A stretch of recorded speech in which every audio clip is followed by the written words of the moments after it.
Bien, alors marketing ou finance? Voilà le problème. Pour répondre à cette question, qui concerne évidemment des milliers d'étudiants, et qui concerne aussi des gens qui ont fini leurs études et qui peuvent avoir à s'orienter dans une direction ou dans une autre, j'ai souhaité prendre une petite heure pour examiner cette question, qui est quand même une question très très importante pour, encore une fois, des milliers d'étudiants. Peut-être même des millions d'ailleurs, si on raisonne à l'échelle planétaire. Bon, pour me présenter rapidement, puisqu'il est quand même en droit de savoir finalement qui vous parle, qui vous donne, on va dire, son point de vue, étant entendu que mon point de vue n'est pas nécessairement le meilleur, loin de là. Il correspond à une existence d'économistes, d'enseignants, à la fois auprès d'étudiants en école de commerce, en grande école de commerce, ou également à l'université, en particulier à l'université de Paris-Dauphine, mais également dans d'autres universités françaises. Donc c'est le point de vue d'un universitaire qui a aussi une expérience dans le domaine de la gestion financière, dans le domaine du M&A, dans le domaine de la gestion financière d'une entreprise, dans le domaine du financement, dans le domaine bancaire, dans le domaine des marchés financiers, et donc également dans le rating et en particulier l'analyse de la gouvernance. Donc j'ai eu l'occasion dans ma vie, qui n'est pas finie fort heureusement, de côtoyer des milliers d'étudiants, mais aussi des milliers de cadres, et non cadres d'ailleurs, dans le cadre de mes activités en formation professionnelle. Et j'ai pu constater beaucoup de choses. Beaucoup de gens heureux dans leur travail, mais aussi beaucoup de frustration. Et je crois que pour répondre à la question marketing ou finance, finalement, je dirais qu'il faut au moins une bonne expérience professionnelle, peut-être aussi une certaine propension à observer, à analyser, à comparer. On comparera donc un certain nombre de choses, les études en gestion, enfin, en marketing, vente, et puis les études en finance. Mais au-delà de ça, j'aurais tendance à dire, dans un premier temps, que, et pour annoncer un petit peu d'ailleurs ce que je vais vous dire pendant cette petite heure, il y a, on va dire, trois grands points que je vais aborder dans cette communication. Premier élément, j'aborderai ce que j'appelle les questions exogènes, c'est-à-dire finalement l'environnement. Par exemple, dans certains pays, on va être plus enclin à choisir la finance que dans d'autres. Autrement dit, la réponse à la question « je fais market » ou « je fais finance » n'est pas forcément une réponse qui serait la même au même instant dans tous les endroits du globe, malgré la mondialisation. Donc, des aspects que j'appelle exogènes, c'est-à-dire qui peuvent être liés au contexte économique, qui peuvent être liés aussi, je dirais, à la complexité des études. Dans certains pays, il est plus facile de faire des études de finance que dans d'autres, où la sélection n'est pas la même. Et donc il y a ce que j'appellerais des questions exogènes. Il y a également des questions endogènes que nous verront. Les questions endogènes, évidemment, ont trait à la personnalité de l'étudiant ou de la personne qui cherche à trouver une réponse à cette question, market ou finance. Donc, sur la question de, j'allais dire, les aspects endogènes, il y a évidemment la personnalité de l'individu, il y a évidemment donc son caractère, ses traits de caractère psychologiques également, sa capacité à créer, à comprendre des phénomènes complexes, à s'adapter. Tout ça sont des éléments que nous verrons. Et dans un troisième temps, nous traiterons, nous essaierons de faire une synthèse de ces questions, et on terminera par l'aspect rémunération, puisqu'il y a quand même un objectif, parmi beaucoup d'autres, enfin il y a quand même un objectif pas complètement négligeable non plus, c'est bien sûr la rémunération. On verra d'ailleurs que, évidemment, finance ou marketing, les niveaux de rémunération ne sont pas les mêmes. En général, ils sont assez proches au début, peut-être même on gagne légèrement mieux dans le domaine de la finance dans un premier temps. Puis on verra que, à partir de quelques années, il peut y avoir éventuellement une tendance inverse, c'est-à-dire qu'on finirait, si on réussit bien dans le domaine marketing, par gagner peut-être un peu plus. Alors, bon, voilà un petit peu les 3 points, si vous voulez, qui vont m'intéresser pendant cette communication que je fais, j'allais dire, après peut-être une vingtaine d'années de réflexion. C'est pas quelque chose que j'aurais pu faire à 25 ans, ça c'est clair. Il faut avoir vu plein de gens, il faut avoir vu des réussites, mais aussi des échecs.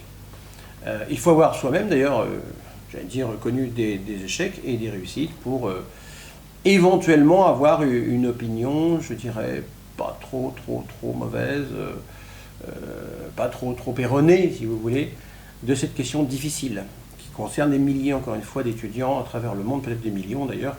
Je ne me suis pas amusé à en faire le décompte. Alors on va commencer par, évidemment, les aspects donc, exogènes. Comme je le disais en introduction, l'environnement. L'environnement économique. Il y a, vous le savez bien, en économie, il y a des cycles. C'est-à-dire qu'il y a des périodes plus favorables à tel ou tel domaine. On sait par exemple que la finance a connu, en France, mais d'ailleurs pas uniquement en France, ses heures de gloire. Dans les années, on va dire, fin des années 80, début des années 90, on va dire la période 1986-1985 jusqu'en 1990-91, c'est une période qui a été extrêmement propice pour les financiers. C'est vrai que c'est la création du Matif à l'époque, la création du marché des options négociables de Paris. Tout cela a eu pour conséquence, si vous voulez, d'abord de stimuler les rémunérations, mais aussi de faire accéder à la finance des gens qui avaient un tempérament à la fois commercial, financier, un petit peu créatif aussi. Et ça a été à proprement parler une espèce de coup d'envoi, si vous voulez, pour les financiers.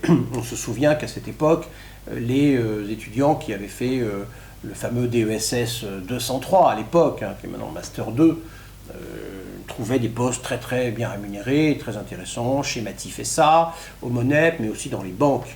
À l'époque aussi, évidemment, c'est l'époque de l'essor des marchés de capitaux, dans les fins des années 80. Donc tout ça a été très porteur, donc il y a des cycles. Et puis je dirais que par exemple aujourd'hui, depuis la crise financière 2007, 2008, on peut considérer, sans dire trop de bêtises, qu'il y a quand même un ralentissement très net des embauches, évidemment sur les marchés de capitaux, mais aussi dans le secteur bancaire qui opère une réduction d'effectifs tout à fait majeure dans le domaine de la banque, corporate banking, comme on dit, c'est le domaine du financement des entreprises, et pas que dans le financement des entreprises, tout ce qui est également la banque de financement et d'investissement, l'activité BFI, comme on dit dans les banques, c'est quand même une activité qui, depuis, on va dire, 2008-2009, est quand même une activité qui, globalement, est quand même réduite, même si depuis 2 ans, on a l'impression que les choses repartent un petit peu, mais enfin, on n'est pas du tout dans le même contexte que l'on a pu connaître fin des années 80, début 90. Donc, il y a, pour les aspects donc, exogènes, un contexte économique qui peut aussi influencer. Il y a évidemment le contexte réglementaire. Un trader me disait il n'y a pas très longtemps que, il y a 25 ans, pour 10 traders, on avait une personne au back-office qui contrôlait, peut-être une personne au middle-office. Aujourd'hui, c'est l'inverse. C'est-à-dire que pour un trader, on a 2 personnes au middle-office et peut-être 5 personnes au back-office. Et il est évident que la réglementation croissante qui entoure le métier des marchés de capitaux fait aussi que, naturellement, d'ailleurs la question n'est pas de s'en plaindre, mais on constate simplement que la liberté accordée aux traders est évidemment globalement plus faible. Et donc, nécessairement, quand vous avez dans une fonction 10 personnes qui surveillent et une personne qui opère, la répartition, j'allais dire, du PNL global se fait forcément au détriment de la personne qui opère par rapport à la situation antérieure où on avait finalement une personne qui générait du profit et avec une redistribution dans l'équipe plus faible puisqu'il y avait beaucoup plus de traders que de gens qui encadraient les opérations de trading. Donc effectivement, cet aspect réglementaire aujourd'hui plaide un petit peu moins évidemment en faveur de la fonction financière au sein des marchés de capitaux. Bon. Il y a également un autre aspect exogène à prendre en compte, c'est bien sûr l'intérêt ou la complexité des études. C'est vrai que la plupart des étudiants, et d'ailleurs c'est une démotivation, j'allais dire cette fois-ci positive à choisir la fonction finance, la plupart des étudiants considèrent que effectivement les études de finance sont des études plus poussées dans le sens où il y a de la technique, il y a des mathématiques, il y a des statistiques. On s'appuie sur un corpus technique, si vous voulez, de fondamentaux qui sont manifestement, j'allais dire, plus intéressants pour l'étudiant qui, encore une fois, a une attirance pour le chiffre et pour le raisonnement, qui peut parfois être un raisonnement assez complexe et assez modélisé, comme on dit. Bon. Donc, naturellement, c'est aussi un élément à prendre en compte, ce qui veut dire qu'un étudiant qui n'aurait pas une attirance particulière pour la modélisation et pour l'approche mathématisée, finalement, sera peut-être plus heureux dans une fonction plus orientée sur la vente et le marketing. Donc, bien sûr.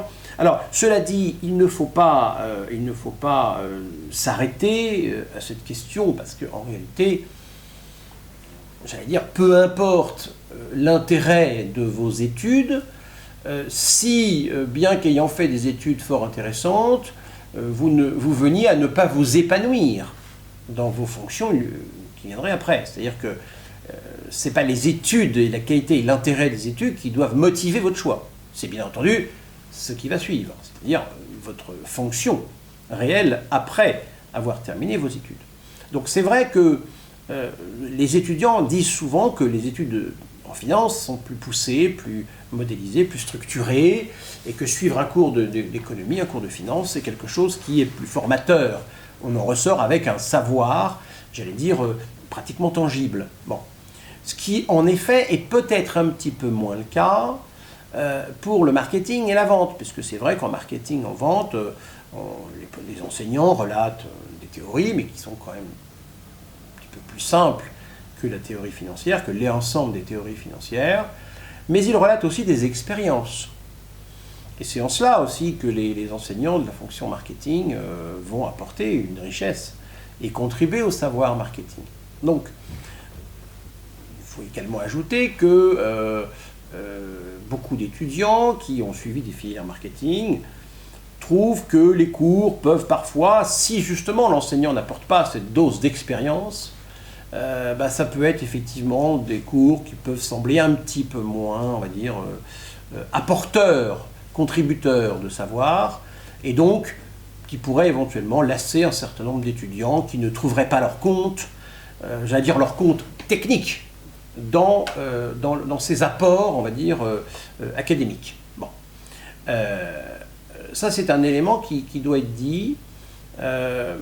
Bien sûr, on raisonne ici en tendance globale. On peut trouver des professeurs qui, par exemple, vont aborder le marketing sous un angle très statistique et qui vont s'appuyer, bien au contraire, sur un corpus de règles et de modélisation qui va être beaucoup plus tangible et qui va être effectivement va susciter un intérêt pour l'étudiant qui recherche une certaine forme de technicité. Bon. Mais néanmoins, la complexité des études dans le domaine de la finance, en particulier d'ailleurs dans le domaine des marchés de capitaux, où on va pricer des swaps, pricer des options, etc., il est clair qu'il y a un niveau d'avancement technique, si vous voulez, qui est plus important qu'en moyenne, encore une fois, dans les études qui sont plus orientées marketing. Bon. Donc, ce point étant dit, j'insiste à nouveau pour dire que ce n'est pas l'intérêt des études qui doit motiver votre choix, parce que justement, ce qui compte, ce n'est pas ce que vous ferez pendant vos études, c'est ce que vous ferez après. Sur les aspects exogènes, Je n'aurais pas grand-chose d'autre à ajouter, je dirais, dans le cas d'une communication relativement courte. Sur la question des facteurs, on va dire des facteurs endogènes, là, il y a déjà peut-être plus de choses à dire.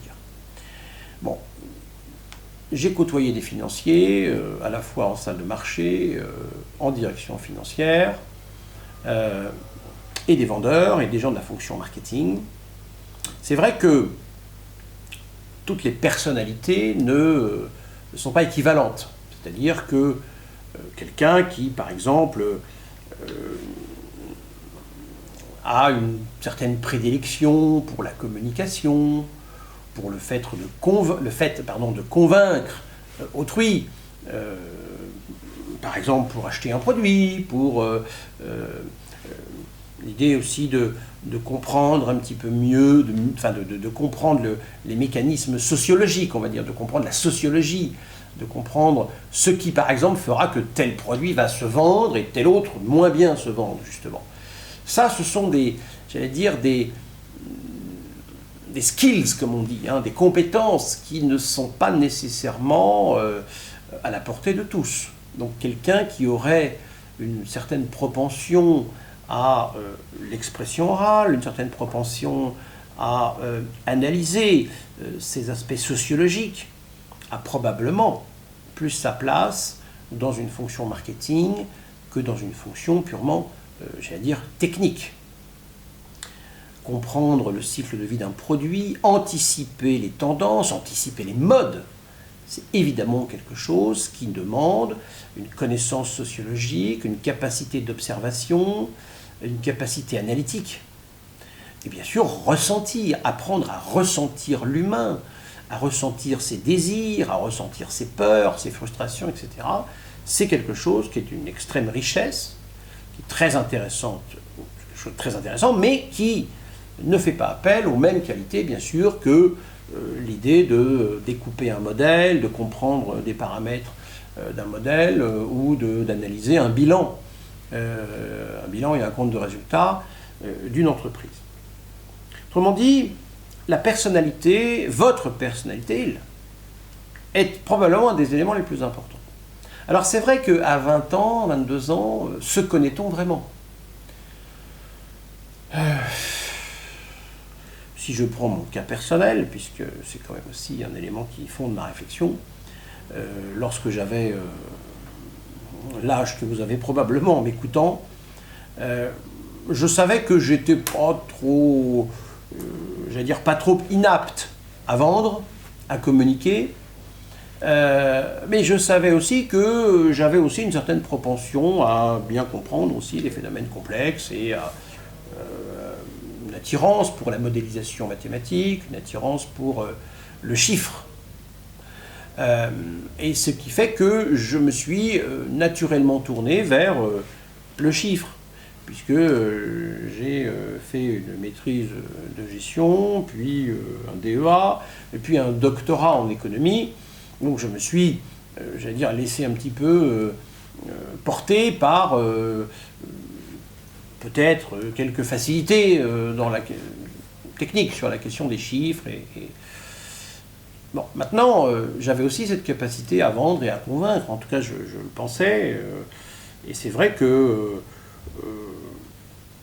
j'aurais très bien pu choisir la filière marketing sans difficulté majeure. Bon, il a fallu faire un choix. J'ai fait ce choix de la finance parce que, en effet, l'aspect technique m'attirait. Et je trouvais que les cours de marketing étaient probablement parfois un petit peu, on va dire, insuffisants en termes de connaissances techniques. J'avais une sensation de manque, un petit peu, pas de vide, mais enfin de manque. On restait un peu sur notre faim, puis on faisait beaucoup de cas. C'est vrai que le marketing est un domaine qui nécessite, pour son apprentissage, de lire des cas. Généralement, c'est des cas assez épais, 10, 15, 20, 30, des fois 50 pages d'énoncés. Tous les éléments de l'énoncé ne servent pas nécessairement à la résolution du cas. C'est vrai ensuite que la résolution du cas, peut souvent plusieurs manières de prendre des décisions en termes de marketing, et qu'au fond, j'avais le sentiment que cette fonction marketing était bien imprécise et qu'au fond, bon, il n'en ressortait pas grand-chose. Donc effectivement,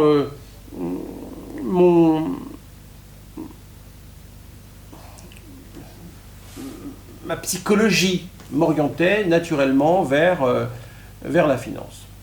Alors, j'ai évidemment aussi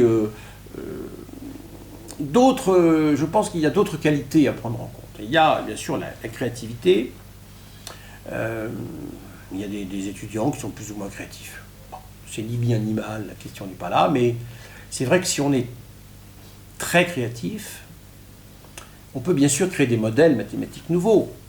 On peut aussi, bien sûr, inventer une théorie en finance. Bon, j'ai moi-même eu l'occasion d'apporter une petite contribution, j'allais dire, au corpus théorique en proposant diverses, 2 ou 3 théories un peu nouvelles. Mais néanmoins, je pense quand même que la créativité, la capacité à innover, la capacité à inventer, sont quand même des qualités qui trouvent à s'exprimer quand même un petit peu plus dans le domaine du marketing, dans la mesure où il est évident qu'un produit nouveau, un produit original qui répond à un besoin va donner un succès, va probablement être contributif d'un succès commercial qui enrichira naturellement son auteur. Bon. Donc la création, la capacité à s'adapter aussi, la capacité à comprendre des phénomènes, j'allais dire, sociétaux, c'est aussi quelque chose qui, évidemment, est très très prisé dans le domaine du marketing, de la vente, de la publicité, de la communication. Bon. Donc si vous êtes extrêmement créatif, si vous avez toutes les 10 minutes une idée et envie, et bien sûr, de mettre cette idée en application dans le cadre d'une activité, d'une création d'entreprise par exemple, il est évident que la réflexion marketing est une réflexion qui vous apportera, en ce que vous serez capable de transformer un certain nombre d'apports théoriques en application pratique, bien entendu. Si au contraire, vous n'êtes pas très créatif, vous avez une certaine tendance à aimer travailler dans un cadre un petit peu plus fermé, sans trop chercher à inventer, et que vous êtes très heureux derrière un écran, derrière une feuille Excel, derrière un cadre, effectivement, il est probable que vous soyez plus heureux dans une fonction, par exemple, liée à la comptabilité, que ce soit la comptabilité internationale, l'IFRS, International Financial Reporting Standards, ou bien la comptabilité French GAAP, ou UK GAAP, ou ce que vous voulez. Le cadre comptable est un cadre par définition assez rigide, assez limité. Et quelqu'un qui ne souhaite pas, ou qui n'a pas les qualités requises pour inventer, pour créer, etc., sera probablement plus à l'aise dans un cadre, par exemple, comptable. Bon. Également, si votre métier est celui d'être, votre objectif est celui d'être, par exemple, banquier, de financer des entreprises, ça demande des qualités évidentes, mais probablement pas autant que les qualités nécessaires pour lancer un nouveau produit dans un pays, etc. etc. Bon, vous savez, bien sûr, tous ces éléments à prendre en compte. Donc, est-ce que vous êtes, par exemple, quelqu'un d'hyper réfléchi, un hyper réfléchi, vous avez en gros 4 tendances primaires.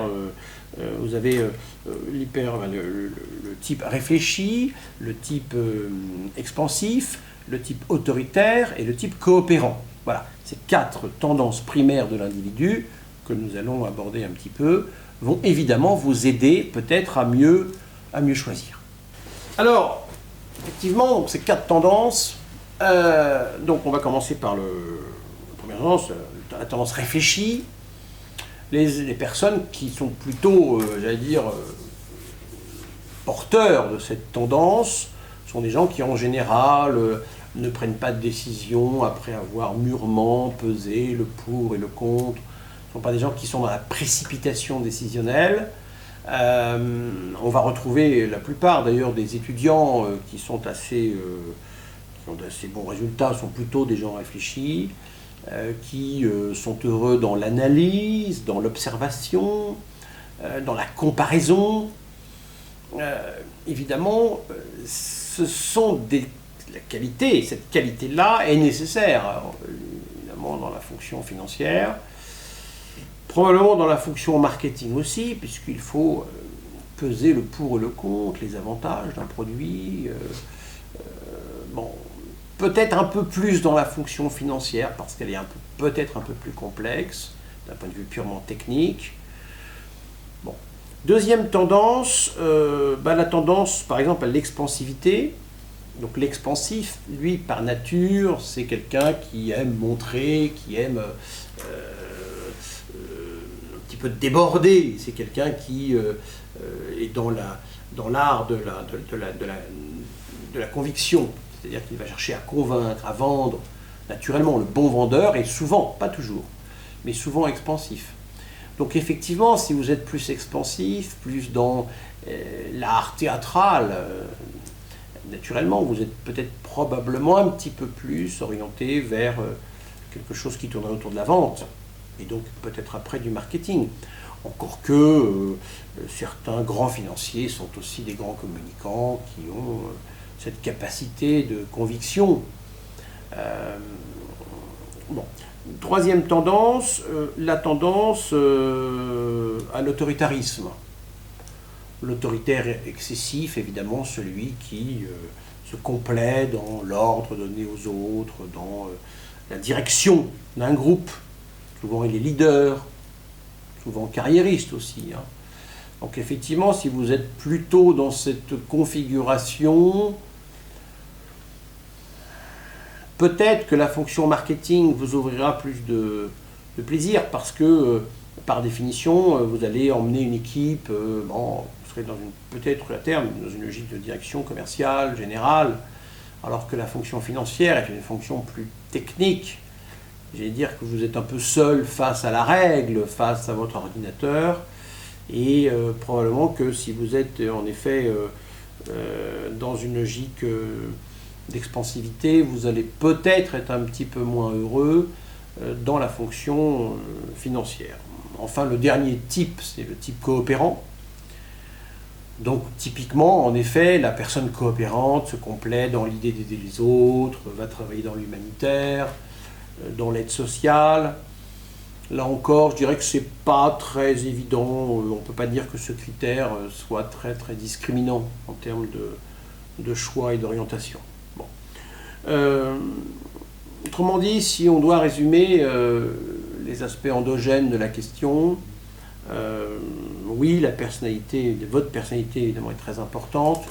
Les expansifs, les créatifs, les communicants sont plus naturellement enclins à aller vers le marketing. Et les autres, ceux qui sont plus dans la réflexion, dans la modélisation, sont probablement un petit peu plus enclins à aller vers les fonctions financières. Bon.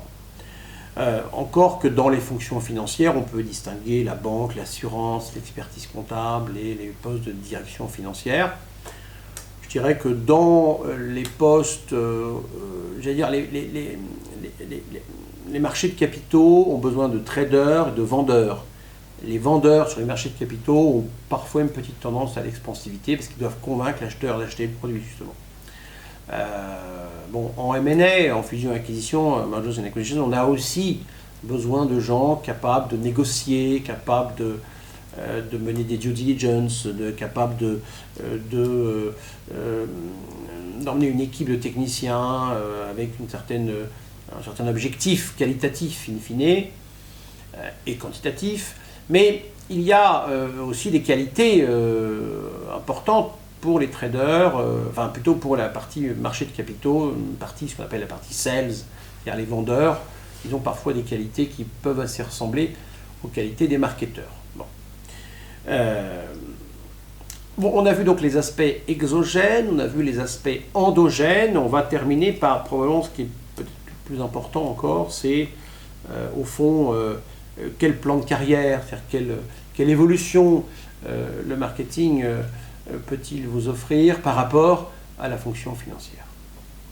Je vais tout de suite traiter de la question de la rémunération, parce que c'est quand même une question qui revient souvent dans l'esprit des étudiants. Je dirais pour faire simple que quelqu'un qui est titulaire d'un Master 2 en marketing ou en finance, l'écart de rémunération au tout début de carrière n'est pas très évident à cerner. Néanmoins, on peut dire quand même qu'il y aurait peut-être un léger avantage pour celui qui démarre dans la fonction finance, puisque en effet, on va dire qu'aujourd'hui, une grande école de commerce, avec, j'allais dire, un poste de assistant contrôleur de gestion dans une grande entreprise, ou contrôleur de gestion dans une entreprise plus petite, trésorier, ou dans une fonction comptable, analyste financier junior, assistant trésorier dans une entreprise un peu plus importante, voire trésorier dans une entreprise plus petite. Sont des postes qui vont probablement démarrer autour de 35, 40, peut-être 45 000 euros. Donc des postes qui vont être un petit peu plus rémunérés que des postes où vous rentrez par exemple dans un grand groupe pour faire de la vente. Vous allez avoir un salaire fixe probablement un petit peu plus petit, peut-être 30-35 000, et puis vous aurez un variable. Donc il n'est pas certain que vous gagnez plus que 45 000 la première année, alors que si vous êtes dans une fonction financière, vous avez des chances de gagner, pour une grande école ou une belle université, des chances de gagner un petit peu plus dans la fonction financière. Bon. Maintenant, il est vrai que passé un certain temps, si dans la fonction vente, les choses se passent bien, vous allez probablement évoluer vers un poste de responsable régional. Et là, vous allez, évidemment, vous allez avoir votre rémunération qui va augmenter. Elle pourrait, au moment où vous passez de, on va dire, simple vendeur, même s'il n'y a jamais de simple vendeur, mais de vendeur à responsable commercial régional, vous allez avoir un gap de rémunération qui sera un peu plus élevé que si vous passez de, on va dire, chargé de clientèle dans une banque, entreprise niveau 1, à chargé de clientèle niveau 2, par exemple. Vous passez de chargé de clientèle normale à fondé de pouvoir, par exemple. Bon, l'écart de rémunération ne va pas forcément dépasser 5-6%, alors que dans la fonction vente, vous pourrez avoir un écart peut-être de 10% quand vous allez changer de statut. Bon. Mais ça, je dirais que les 5-6 premières années de votre expérience professionnelle ne vont pas montrer des très grosses différences de rémunération. Par contre, il est vrai que après, quand vous allez évoluer dans la fonction commerciale et vous rapprocher de plus en plus du marketing, parce que je rappelle quand même qu'il est assez rare d'intégrer une équipe marketing tout de suite après vos études. En général, une expérience de vente et de terrain qui vous est proposée dans un premier temps, et après, soit vous continuez la fonction commerciale, et de toute façon, plus vous montez dans la fonction commerciale, plus vous vous rapprochez des problèmes de stratégie et de marketing. Bon. Donc il est vrai que les 5-6 premières années, il n'y aura peut-être pas une différence majeure. Alors je mets un petit peu à part quand même la fonction trader, parce que je rappelle que les traders dans les marchés de capitaux sont des gens qui ne sont pas indépendants, mais presque, hein, c'est-à-dire qu'ils ont quand même un PNL à suivre, et ils ont un bénéfice à faire réaliser à leur entité. Ça peut être un fonds d'investissement, peut être une banque, ça peut être évidemment une entreprise d'investissement, mais c'est un peu à part. On va rester dans la fonction corporate finance dans un premier temps, on parlera des traders après, corporate finance versus marketing. Donc les 5-6 premières années ne sont pas très très discriminantes. Par contre, il est vrai que quand on se positionne, j'allais dire 10, 15, parfois 20 ans plus tard, et qu'on regarde les rémunérations, là on peut avoir des écarts assez forts. C'est-à-dire que si vous rentrez comme chargé de clientèle dans une banque, bon, à 25 ans, il est quand même assez rare qu'à 50 ans, vous puissiez gagner 200 000 euros par an. Hein. C'est quand même assez rare. Je ne dis pas que c'est impossible, mais c'est quand même assez rare. C'est-à-dire qu'il y a quand même un plan de rémunération qui est assez, traditionnel. C'est-à-dire qu'à 25 ans, vous gagnez peut-être 40 000 euros, à 30 ans, vous gagnez peut-être 46 et puis ça monte un petit peu comme ça. À 45 ans, peut-être 50, hein, et puis, j'allais dire, si tout se passe bien, à 60 ans, vous terminez directeur régional, et vous êtes à 100 000, peut-être 120 000, et encore dans une grande banque. Bon. Donc, autrement dit, le profil de rémunération dans le domaine bancaire, ou même dans le domaine des assurances, est un profil de rémunération, j'allais dire, assez tracé. Il n'y a pas beaucoup de gens qui travaillent pour une grande banque, qui sont dans le réseau, comme on dit, et qui gagnent 500 000 euros. Enfin, moi, je n'en connais pas. Peut-être qu'il y en a, mais je n'en connais pas beaucoup. Autrement dit, le plan de rémunération est assez simple. Dans le domaine de la vente, puisque je rappelle que le marketing, c'est bien souvent de la vente dans un premier temps, on va avoir des rémunérations fixes probablement un petit peu plus faibles. Quand on intègre le variable équivalente ou légèrement supérieure dans un premier temps, mais très vite, on risque d'avoir un profil de rémunération plus élevé. C'est-à-dire qu'un bon vendeur dans une entreprise qui fait par exemple du B2B, avec des montants unitaires vendus assez élevés, je pense à l'industrie aéronautique, je pense à l'industrie du BTP, quand vous vendez des grosses machines Caterpillar à des acteurs, bon, la machine coûtant déjà 800 000 euros, il est clair qu'il y a un petit peu de place quand même pour des bonus non négligeables pour la force de vente. Autrement dit, la fonction vente peut assez vite devenir plus rémunératrice que la fonction technique support financière. Enfin, quand vous prenez donc des gens qui ont 20 ans d'expérience et que vous faites une photographie à un instant donné de leur position et de leur parcours antérieur, si l'on prend par exemple une population d'une centaine de directeurs commerciaux, et si on prend d'ailleurs aussi une centaine de directeurs généraux, on s'aperçoit d'entreprises plus ou moins grandes. Alors si on prend les très grandes, évidemment, ils vont avoir plutôt fait HEC, Polytechnique, Harvard, pour les grandes entreprises. Mais pour les entreprises, on va dire, plus moyennes, le parcours type de ces dirigeants, donc directeurs généraux adjoints, directeurs commerciaux, est quand même plutôt des fonctions où, antérieurement, les personnes concernées ont été dans les fonctions vente et marketing. Et j'insiste beaucoup sur la fonction vente. Bien sûr, si on prend les directeurs financiers, on va avoir des gens qui sont bien sûr issus de la fonction financière. Mais la question se pose de savoir, y a-t-il une différence de rémunération? Là, je suis obligé de dire oui. Prenez un directeur général d'une PME normale en France qui fait 150 millions d'euros de chiffre d'affaires. La rémunération du directeur général est généralement assez nettement supérieure à la rémunération du directeur financier. Pourquoi?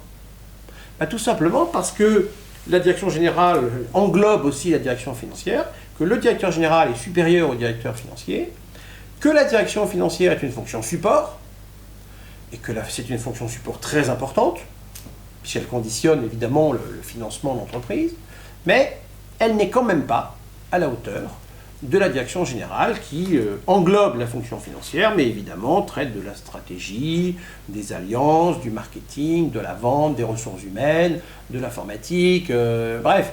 Donc, naturellement, la direction générale est une direction qui est quand même le plus souvent occupée par des anciens de la fonction marketing. Alors bien sûr, je dirais sauf, mais le sauf est important, dans la fonction bancaire et dans la fonction assurance, où là, le métier, c'est la finance. Le métier de base, c'est la finance. Il y a quelques commerciaux, mais enfin, globalement, le métier de base, c'est le savoir financier, et c'est plutôt des gens, on recrute plutôt des gens qui ont des des connaissances en finance et donc des diplômes en finance. Bon.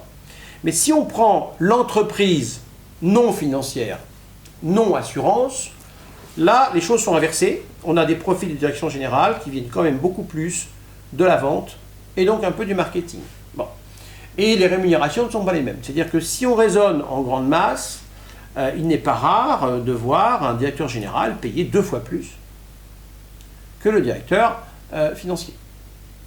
J'ai moi-même occupé une fonction de responsable financier et il est évident que ma rémunération était tout à fait convenable, mais n'était pas du tout à la hauteur de celle du directeur général.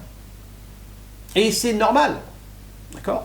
Mais les étudiants doivent le savoir. Prenez la rémunération, y compris dans une multinationale, comparez la rémunération du directeur général, voire du président, à celle de son directeur dans son...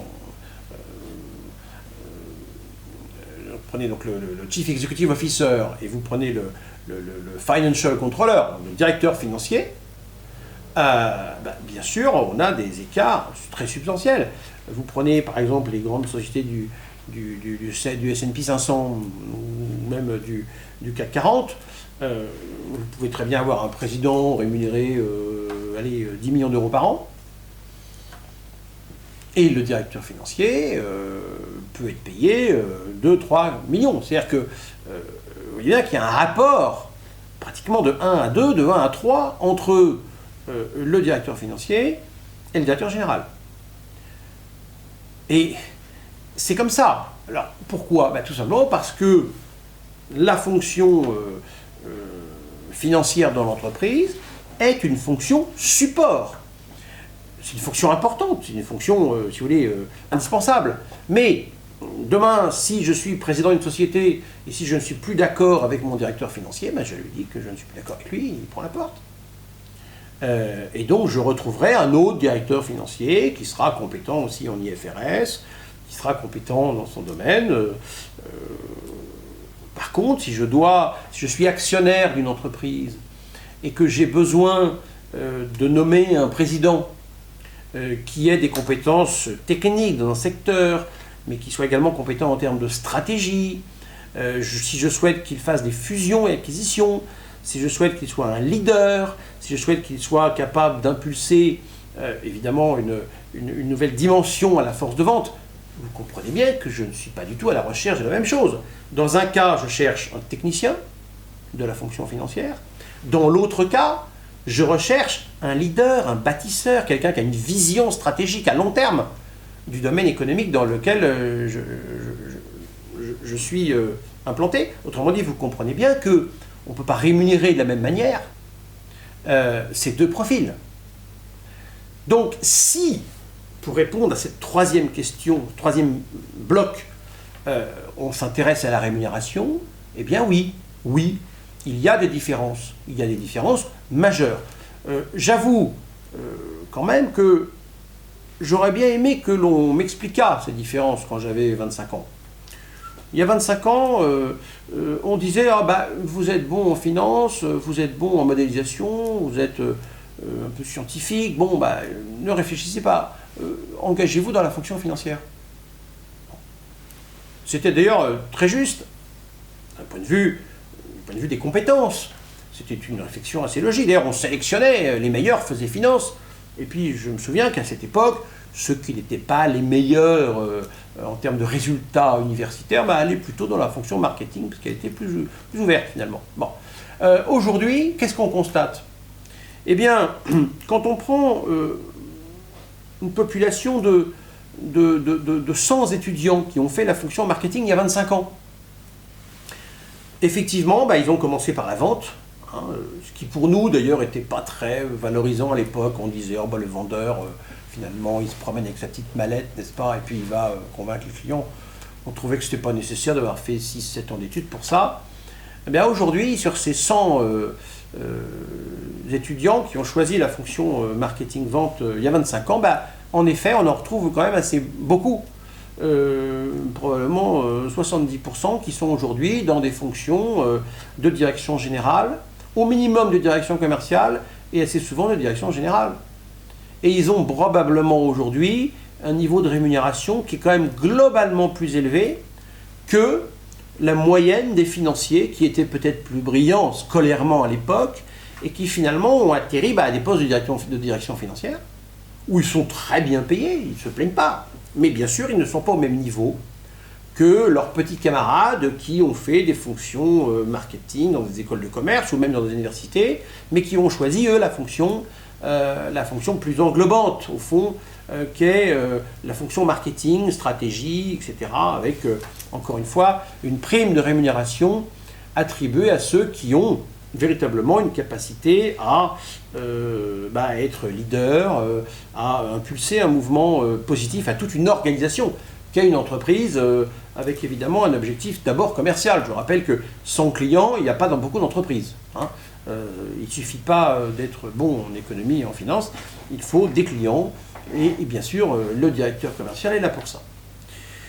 Autrement dit, si on doit conclure sur ce troisième pilier, j'allais dire, qui vous aidera à choisir, sur la question de la rémunération, mis à part quelques cas de traders, justement, où là, effectivement, on gagne 10, 15, 20 millions de dollars, il n'y en a quand même pas beaucoup, mais il y en a, eh bien, je dirais qu'en moyenne, il se trouve que la fonction de direction générale est probablement plus rémunératrice que la fonction technique, qu'est la fonction purement financière.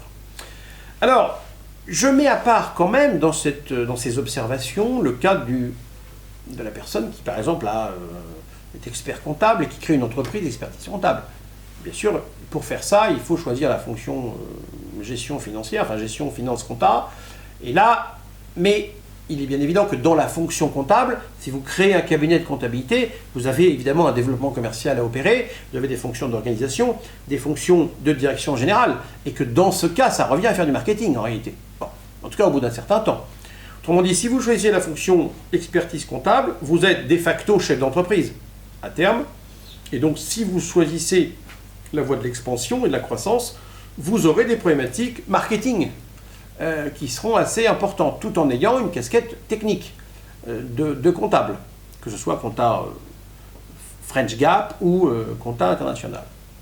Si également, encore une fois, vous choisissez la fonction trader, grande banque ou grande compagnie d'assurance, ou même grand corporate qui fait du trading sur matières premières, par exemple, là encore, on est sur des niveaux de rémunération qui sont tout de suite plus élevés, bien plus élevés que dans la fonction vente-marketing. D'accord ? Néanmoins, les directions de salles de marché sont quand même souvent assez, occupées par des gens qui sont très très fortement diplômés, et ça n'est pas forcément accessible à n'importe quel, trader qui a réussi à rentrer dans une salle des marchés. En tout cas en France. À l'international, c'est un petit peu différent. D'une manière générale, la France est assez sensible au diplôme, alors que dans beaucoup de pays, y compris des pays voisins, l'expérience aura tendance à primer. Voilà. Autrement dit, pour résumer, pour conclure sur cette petite communication, les éléments endogènes sont probablement plus importants que les éléments exogènes. C'est-à-dire, lisez, interprétez votre personnalité. Ne vous intéressez pas trop aux études, parce que les études ne durent qu'un temps. C'est peut-être malheureux, mais les études ne durent que quelques années, alors que votre poste, évidemment, va durer 30-40 ans. Donc, 35 ans, peut-être 40 ans de carrière. Donc, intéressez-vous à votre potentiel de développement, à votre potentiel d'épanouissement dans la fonction. Si vous êtes créatif, vous aimez communiquer, vous aimez écouter les autres, vous aimez être organisateur, c'est la fonction de direction générale à long terme. Et bien souvent, ça veut dire direction commerciale. Si vous êtes plus dans une logique d'application de méthode, une logique plus peut-être de réflexion, une logique aussi de précision, oui, la fonction technique, qu'est la fonction financière, en particulier comptable, voire bancaire, est une fonction qui vous est peut-être un petit peu plus, prédestinée. Si votre objectif, c'est la création d'entreprise, c'est l'aventure commerciale, qu'est la création d'entreprise, naturellement, vous aurez besoin de capacité à vendre, de capacité à négocier. Et là, auquel cas, c'est peut-être plus la fonction marketing qui vous sera pleinement profitable. Bon. Et puis, si encore une fois, si votre seule motivation est la rémunération, je dirais que les traders brillants gagnent plus en moyenne que les gens qui font du marketing. Mais, encore une fois, il s'agit d'une toute petite proportion parmi tous ceux qui ont fait des études de finance. Et mis à part la fonction comptable, qui, si vous êtes patron de votre cabinet, si votre cabinet est dans une logique de croissance, vous êtes de facto dans une logique, j'allais dire, de gouvernance et de direction générale. Mais mis à part ces cas-là, la fonction financière est une fonction qui m'a beaucoup apporté, que je ne regrette absolument pas, mais qui ne conduit pas directement, je dirais, à la direction générale d'entreprise. Bon. Donc si vous voulez être directeur général d'une entreprise, la fonction vente et marketing et stratégique est probablement quand même quelque chose qui devrait vous attirer un petit peu plus. Voilà. Et enfin, la créativité et les opportunités que vous pourrez avoir, parce que c'est bien beau de dire si vous êtes plus ça, allez plutôt là, si vous êtes plus ci, allez plutôt par là. Bon, ça, c'est de la théorie. Maintenant, il y a aussi les rencontres que vous allez faire. Il y a aussi les opportunités que vous aurez en termes de stage, en termes de relations, dans votre entourage. Il est évident que si votre père est directeur général d'une banque, évidemment, ça peut aider un petit peu pour trouver un job dans une autre banque, ou dans la même banque d'ailleurs, mais enfin, également dans une autre banque, et peut-être aussi c'est un élément qui doit entrer dans votre réflexion. Voilà.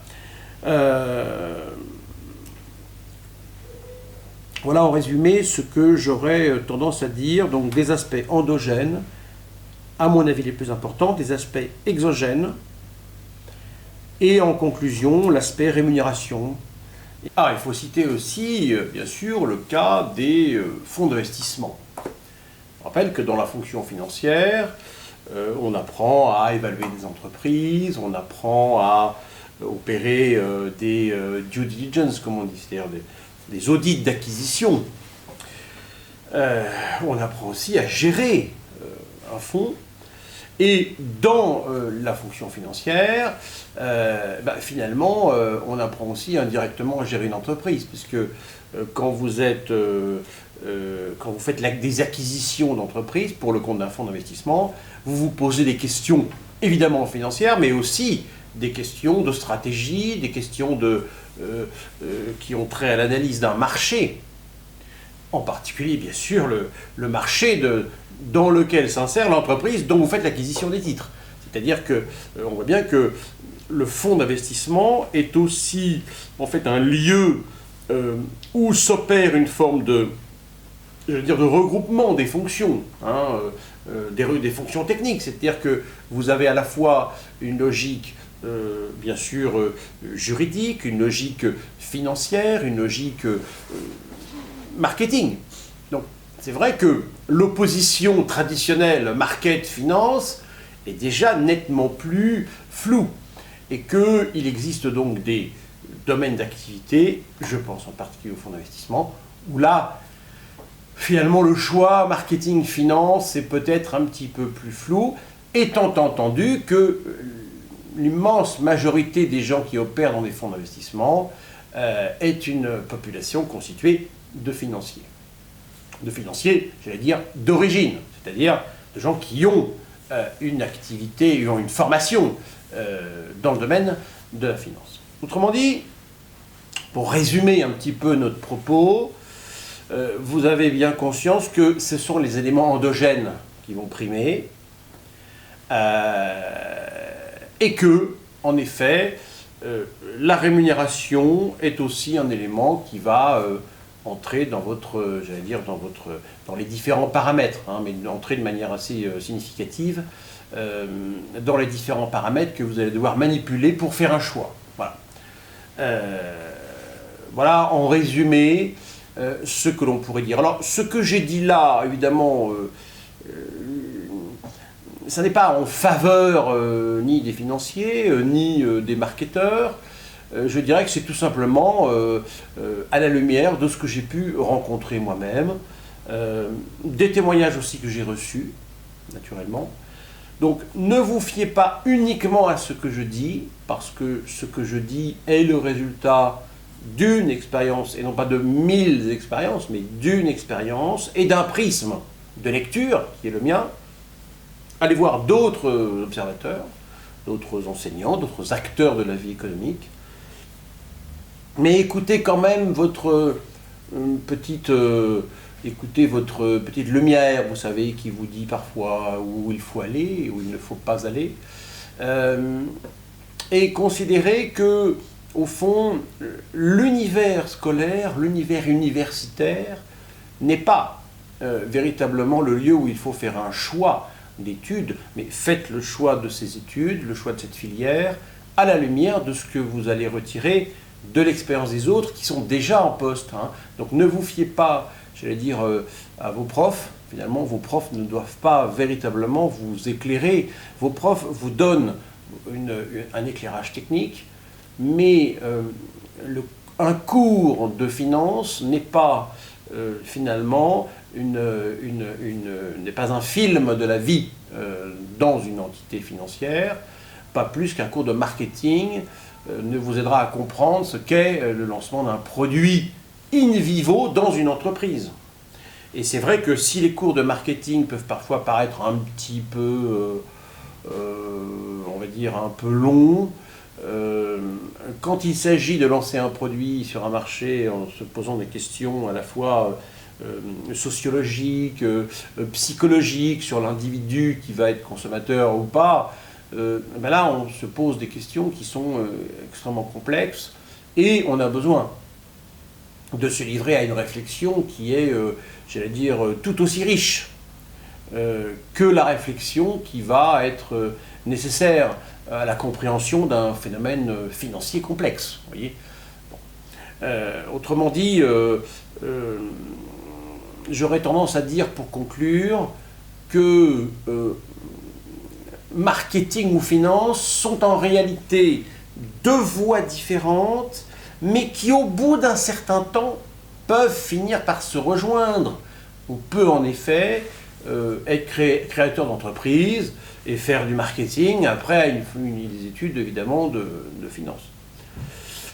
Alors j'entends aussi parfois des étudiants qui me disent bah, finalement je voudrais créer une entreprise, je m'intéresse au marché, je m'intéresse à l'aspect économique, mais orienté business on va dire, mais j'aime beaucoup la finance aussi, donc je vais faire des cours de finance, je vais faire un M2 finance, je vais faire un M1 orienté finance-gestion, enfin plutôt finance, par exemple comptabilité, fiscalité ou finance, et puis ça ne m'empêchera pas plus tard de faire du marketing ou de créer une entreprise. Bon. C'est un raisonnement qui est d'ailleurs assez juste, c'est-à-dire qu'en effet, si vous trouvez que les études financières vous apportent plus, eh bien en effet, vous pouvez toujours faire des études orientées finance, et puis dans un second temps, j'allais dire in vivo, opérer, non pas une reconversion, mais une poursuite, j'allais dire professionnelle, dans le cadre d'un univers plus orienté marketing, ou plus orienté effectivement business. Ça, je pense, c'est quelque chose d'assez bon. Autrement dit, la réponse market ou finance est une réponse au fond beaucoup plus complexe que le simple choix des 2 ans qui vont suivre, j'allais dire la fin de vos études en L3, en licence, et que au fond vous devez intégrer des considérations qui vont bien au-delà, si vous voulez, de ces 2 années. Dites-vous aussi que ce n'est pas 2 ans de votre existence, 2 années qui vont conditionner non plus tout le reste de votre existence. Hein. Autrement dit, ce qui va être également important au sortir de vos études, c'est de choisir une fonction qui ne soit pas trop enfermante. Il y a effectivement des postes qui enferment, il y a des postes qui ouvrent.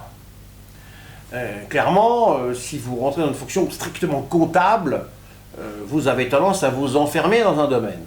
Bon, ce sera plus difficile, après avoir fait de la comptabilité, de dire que vous voulez faire de la vente, par exemple. L'employeur aura un petit peu de mal à vous croire, enfin, en tout cas, à vous suivre dans cette évolution. Bon. Autrement dit, ces étudiants qui disent « on va faire de la finance, puis après on verra bien », c'est pas une stratégie non plus, je dirais, mauvaise. Les étudiants qui choisiront la filière marketing dans l'idée de faire de la vente, bah, en fonction de leur réussite, parce que c'est vrai qu'il y a aussi parfois des vendeurs qui s'aperçoivent au bout d'un an et demi que bon, finalement, ils ne sont pas si bons que ça, et qui vont plutôt rechercher une fonction, bah, on va dire, un peu plus technique dans l'entreprise. Je pense par exemple parfois à certains vendeurs qui ne sont pas si bons que ça, qui regrettent un petit peu de ne pas avoir fait de la finance ou de l'analyse financière et qui vont finalement faire du credit management. C'est-à-dire qu'après une fonction de vente, ils vont reprendre un petit peu les cours d'analyse financière et puis ils vont faire du credit management, c'est-à-dire de la gestion d'encours client. Vous voyez, du credit management dans la fonction corporate, dans la fonction entreprise. Donc là encore, tout n'est pas joué. On peut très bien faire de la vente et revenir un petit peu vers la fonction financière. Cela dit, voilà, c'est quand même deux orientations différentes qui peuvent quand même un petit peu, j'allais dire, se réunir dans un deuxième temps pendant votre carrière. Voilà. Maintenant, également, si vous choisissez la voie création d'entreprise, il est loin d'être inutile d'avoir des compétences en gestion, en organisation, en comptabilité, en droit des affaires. Autrement dit, là aussi, les études de finance, les études en droit, finance, compta, fiscat, vont vous aider beaucoup pour l'avenir. Voilà. Voilà en résumé ce que l'on pourrait dire aujourd'hui, mais on pouvait le dire aussi il y a 10, 15 ans, il y a 25 ans, de ce choix un petit peu complexe que vous avez à faire entre le marketing et la finance. J'espère que j'ai un petit peu réduit, j'allais dire, cette zone d'incertitude qui vous préoccupe, je le sais, beaucoup. J'espère que je n'ai pas augmenté vos questionnements, mais que j'ai plutôt contribué à réduire, j'allais dire, le champ interrogatif qui a tendance à parfois à vous poser des soucis. Je le constate assez souvent dans les couloirs des universités dans lesquelles j'interviens. Je vous remercie de votre attention.